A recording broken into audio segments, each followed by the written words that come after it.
Stop this right now, the HOA officer yelled, pointing angrily at the colorful chalk drawings spread across the driveway. The mom froze, her hands still dusty with chalk, while her little daughter clutched her leg tightly and whispered, "But Mommy, we just drew happy suns and hearts." On the ground were bright rainbows, flowers, and words like "smile today" and "you are loved." Some neighbors slowed down and smiled as they walked past, while others shook their heads, whispering that it looked messy. The officer opened his rule book like it was a weapon and said sharply, "No driveway art. Period. It's against the rules." The mom looked around, her voice trembling but firm. "Isn't this what a community is about? Spreading joy and kindness?" Her daughter's eyes filled with confusion, not understanding why happiness was suddenly considered wrong. And right there, in that heated moment, a war between strict rules and simple human joy began. Let me ask you something. If you walked by that driveway, would you smile at the colors, or would you complain about the rules? The very next morning, the mom was back on her driveway with chalk in her hand. The sun had barely risen, and the concrete was still cool. She redrew the suns, the rainbows, and the bright flowers, each line filled with quiet defiance. She added kind words like "stay strong" and "be happy" for neighbors to see as they took their morning walks. Some smiled and thanked her quietly, while others reported her again. Soon, official letters arrived in her mailbox. Warnings, fines, threats of further action.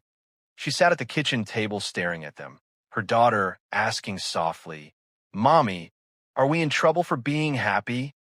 That question broke her heart more than any fine ever could. She realized this wasn't just about chalk anymore. It was about teaching her daughter whether kindness is worth defending. The HOA called her art tacky, but she thought to herself, so gray concrete is beauty, but colors of joy are ugly. Day after day, she kept drawing, refusing to let her child believe happiness should be erased. And here's a question for you. If your HOA fined you for your kids' chalk drawings, would you erase them quietly, or would you keep fighting back? One morning, something extraordinary happened. As the mom knelt down with her chalk, she wasn't alone. Dozens of neighborhood kids arrived, each holding chalk of their own. Together, they filled the streets with drawings, hearts, stars, flowers, and messages of love. Laughter echoed through the block as colors spread everywhere. The HOA officer stormed in, his face red with anger, holding another stack of warning letters. But this time, parents stepped forward. They stood side by side with their kids, shielding them. The mom spoke firmly, her voice clear. "If this is tacky, then let us all be tacky together, because joy is never against the rules." The officer looked around and saw that he wasn't just facing one mom anymore. He was facing an entire community. For the first time, he had no power. Neighbors clapped, some even cheered. The rule book suddenly felt powerless against laughter, unity, and color. The mom looked down at her daughter and whispered, "See, happiness wins when we don't give up. And now I'll ask you, if your neighborhood tried to erase color, would you obey the rules, or would you resist?" Let me know in the comments.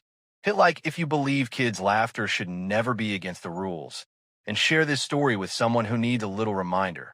Sometimes, the smallest chalk drawings can spark the biggest change.